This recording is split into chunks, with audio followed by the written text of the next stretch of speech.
আমাদের ব্যক্তি জীবনে, জাতীয় জীবনে, রাষ্ট্রীয় জীবনে আমিত্ব একটা ভালো জিনিস। আবার এই আমিত্ব এবং নেতৃত্বের মধ্যে যখন দ্বন্দ্ব শুরু হয়ে যায় সেটা আবার খুব খারাপ জিনিস। বাংলাদেশ স্বাধীন হওয়ার পর থেকে আমরা আমিত্ব দেখেছি, নেতৃত্ব দেখিনি। 1975-এর পট পরিবর্তনের পরে আমরা নেতৃত্ব দেখেছি যেখানে আমিত্বকে বিসর্জন দেওয়া হয়েছিল।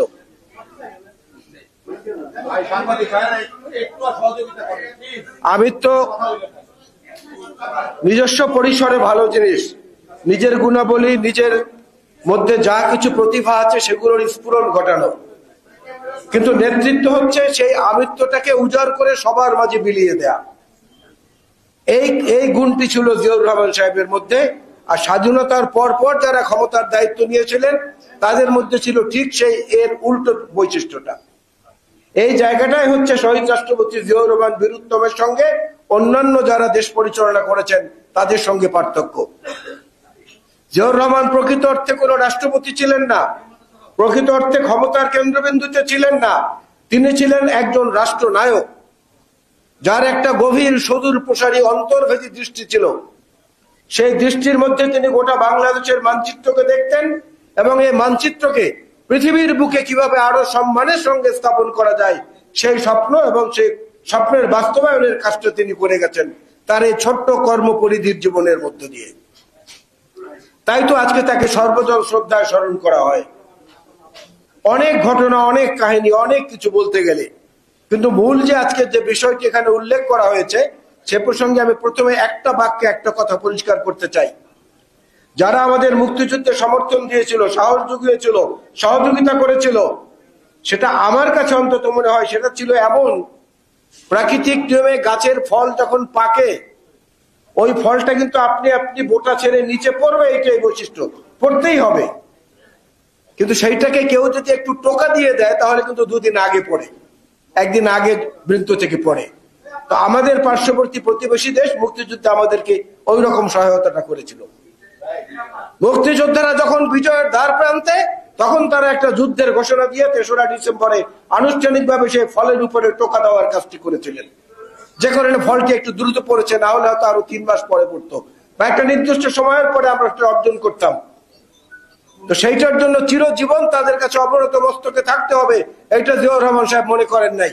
কারণ তিনি আমিত্বের বৃত্ত থেকে বের হয়েছিলেন এবং বের হয়েছিলেন বলেই বাংলাদেশের মানুষের, সর্বস্তরের মানুষের মনে আজ পর্যন্ত ভক্তি, সম্মান, শ্রদ্ধার সঙ্গে তিনি বিরাজমান রয়েছেন, যেটা কেউ মুছতে পারবে না।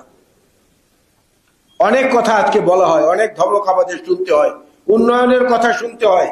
উন্নয়নের সর্বশেষ চিত্র হচ্ছে সংবাদ মাধ্যমের বন্ধুদের উপর নিষেধাজ্ঞা দেওয়া হয়েছে, তারা বলতে পারবে না। কর্ণফুলী টানেল ঘূর্ণিঝড়ে ফুটো হয়ে গেছে, অনবরত সেখান থেকে পানি ঝরছে। সেন্সরশিপ আরোপ করা হয়েছে এই খবরের উপরে যাতে এটা না দেখানো হয়। টানেল কেবল উদ্বোধন হলো কিছুদিন আগে, হাজার হাজার কোটি টাকা খরচ করে। সেই টানেলের উপরে তো কোনো শিলাবৃষ্টিও হয় নাই, কোনো পাথরও পড়ে নাই, তারপরেও কেন সেখান থেকে পানি ঝরছে? এই উন্নয়নের কৈফিয়তে সরকারের কাছে আমাদের চাওয়া উচিত। চট্টগ্রাম মহানগরী এখনো কোমর সমান পানি দিচ্ছে, এইটা উন্নয়নের নমুনা। চট্টগ্রামের সিডিএ কর্তৃপক্ষ যে ফ্লাইওভার করেছেন সেখানে শুরুর আগেই ৩-৪ জায়গায় ফাটল দেখা দিয়েছে, সেগুলোকে পলিথিন দিয়ে ঢেকে রাখা হয়েছে, অন্য আবরণ দিয়ে ঢেকে রাখা হয়েছে।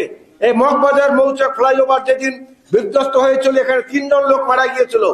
চট্টগ্রামের বহদ্দারহাটে ফ্লাইওভার ধসে ১৩ জন মানুষ মারা গিয়েছিল। এর নাম কি উন্নয়ন? আজকে পররাষ্ট্রমন্ত্রী এন্টিগুয়া বারবাউডার মতো দেশে কি করতে গেছেন? এই দেশের নাম বাংলাদেশের কতজন মানুষ জানে? বিজ্ঞজনরা বলেন যে অনেক উচ্চ পর্যায়ের লুণ্ঠনকৃত অর্থ সেই টাকা রাখার জন্য অফশোর ব্যাংকে ওখানে উনি গিয়েছেন, এই পররাষ্ট্রমন্ত্রী হাসান মাহমুদ। আজকে মুক্তিযুদ্ধের মূল চেতনা, মূল ভাবাদর্শ থেকে কত দূরে আমরা সরে গেছি। এজন্য আমাদের জীবনে যেটা সবচেয়ে আজকে বড় প্রয়োজন, জিয়াউর রহমানের জীবনী, জিয়াউর রহমানকে যারা কাছে থেকে দেখেছেন তারা আলাপ করবেন। আমি সে আলোচনায় যাব না, একটা উদাহরণ শুধুমাত্র দেব। খাল কাটা নিয়ে আজকে অনেক ঠাট্টা করা হয়। এই খাল কাটার যে কি প্রয়োজনীয়তা ছিল এই ঘূর্ণিঝড় আবার নতুন করে আমাদেরকে প্রমাণ করে দিয়েছেন। এবং এই উলসি যদুনাথ প্রকল্প যেদিন উদ্বোধন করেছিলেন শহীদ জিয়াউর রহমান বীরুত্তম, সেদিন এক ব্যক্তি তাকে ১ একর জমি স্বেচ্ছায় লিখে দিয়েছিলেন যে এইখানে আপনি নতুন করে খাল কাটেন। বাংলাদেশের ইতিহাসে কোন নেতার বেলায় এমনটা নেই। মাঠের মধ্যে হেঁটেছেন, কৃষকের আলে আলে হেঁটেছেন, কিশোর, শিশু, প্রাপ্তবয়স্ক, মুক্তিযোদ্ধা থেকে শুরু করে সবাইকে। আমাদের গর্বের দিন 21শে ফেব্রুয়ারি, এই প্রথম 1976-এর 21শে ফেব্রুয়ারি পালনের সময় জিয়াউর রহমান সাহেব কাদেরকে নিয়ে কমিটি করেছিলেন জানেন?